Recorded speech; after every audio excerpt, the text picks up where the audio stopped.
Hi everyone, I want to talk to you today about the way kids learn. So if you're a teacher and you get with your teams or you have time to go over your curriculum and your units and your planning, you will notice that some of the lessons spiral, right? That means that sometimes you'll have a lesson that seems like it's being retaught in a different way later on down the line, right? And you may be thinking, you know what, let's take this out because we already taught it 3 weeks ago, right? So I want to encourage you to, if you have time, try not to do that. Or another way to relieve this issue of having these skills that pop up, because that's really what it is. You're thinking about it as another lesson taught in the same way, but it's really you reinforcing that skill, right? The kids need that skill, right? Usually they haven't gotten it in one lesson. So even if it spirals 2 or 3 lessons in, you do it again, and then another 2 or 3 lessons in, you do it again. There's a purpose to that, right? Kids learn by repetition. They learn when these skills are being compressed into these short learning bursts, which is your lesson time, your period, right? So if you have an hour in a period or 40 minutes or 50 minutes, there is a portion of that time that is being used for you actually teaching and modeling that skill. Then there's a portion of that time for you to check in and see if they understand what they're being asked to do. And then finally they get to do that piece, right? That skill piece and applying the skill. So when they're applying the skill, that's only 20 minutes, right? Some kids just don't get it in those 20 minutes, and that's why lessons spiral. So the way kids learn is that they're compressing that information that they learn in those 20 minutes, and they're going to capture that and then use it for the next lesson and use it for the next lesson and use it for the next lesson, right? So what you want to do is when you're spiraling these lessons and you're teaching these skills again, you are building on the last thing that they learned. That's why every time you go in to teach it again, you teach that lesson again, you always want to say, remember when, right? Remember when we did this way? Well, now we're going to do it this way, right? So you are not only capturing that piece that they grabbed onto, that they compressed into the learning. And the reason I use the word compress is because they're not remembering. They may not remember the story that you used or even the demo, the anchor chart, or anything that you referenced, but they're going to remember the application of that skill. That's the compression part, right? Everything else from that 50 minutes is out the window, right? They have just remembered that specific skill. This is how I do it. And now you're doing it again with another spiraled lesson, right? So that layering of learning is where I guess the remembering is what I want to say. The remembering of that skill happens, right? The stickness of that, the stickiness of that skill. That's how it gets into their brains, because you're repeating it and you're repeating it and you're repeating it, right? So another way to do this, if you are thinking, you know what, I don't have time to do this 3 different ways in 3 weeks, right? This doesn't make sense for me. I have to get through a unit. So the way you're going to do it is that you're going to tuck those skills in. And I know for some people, this is a trigger word, and I'm not going to say why. It belongs to another curriculum, right? But you know what? It fits. You're going to tuck the skill into the next lesson and you'll address that standard, right? So it may be that your kids are struggling with doing something in chronological order, right? So if they're doing something in chronological order for one lesson, right, sequential story, beginning, middle, end, let's say, and they are struggling with getting that order correctly, right? You have a couple of different options here. You're going to spiral the lesson. You can teach it again 3 different ways, right? Beginning, middle, end, beginning, middle, end. Different stories, different teacher-created stories. Give them the practice, right?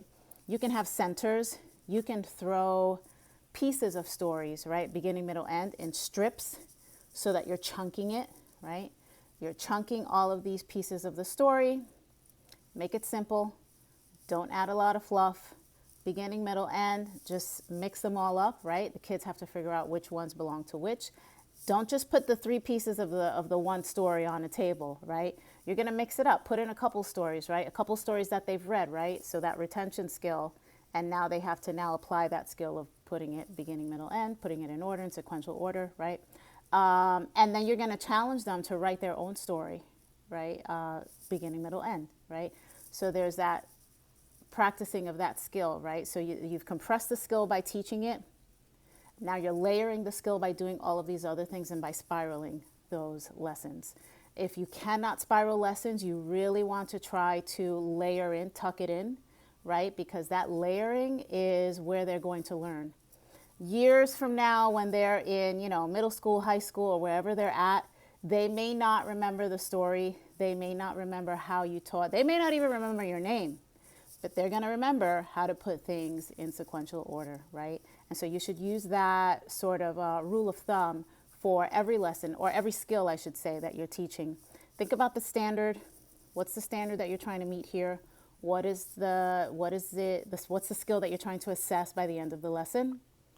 And think about how you're going to grow that knowledge so that by the time they have to take a test, an end of unit test, or maybe you're doing, end of weekly test, some kind of weekly assessment, that they remember, this is how I apply the skill no matter where they're at, right? No matter what class they're in, no matter, if they're in science or social studies or math, they always are going to remember how to put things in order, because you've now helped them to compress that skill, right? Capture that skill, and you've now added layers to that learning. And when you weren't able to teach a full lesson, you tucked it in, right? Maybe you're teaching something else like story plots, right? Or story elements, I should say. And within those story elements, guess what, guys? You know what? If you're a fast finisher, or if you want to get extra credit, right? Go and summarize this story, beginning, middle, end, right? So you're tucking it into that lesson, even though it's about story elements. Story elements involves having a story in the right order, right? So there are ways to tuck these other skills in without having to reteach them all over again, 3 lessons in, and then 6 lessons after that, all right? So think about that. The way kids learn is through compressing that skill, right? They just drill it down to just exactly what they need. This is why your model is super, super important. It has to be on point. Whatever it is that you want the kids to know or to be doing, you have to show them how to do that, right? It is your job to show them exactly how to do that. So now you've compressed that skill, you've drilled down into that skill, you've shown them exactly how to do it. You are layering the learning, right? You're tucking it into different places, and you're giving them the time to really immerse themselves in the work. So it could look like center time. It could look like independent work, right, with different materials.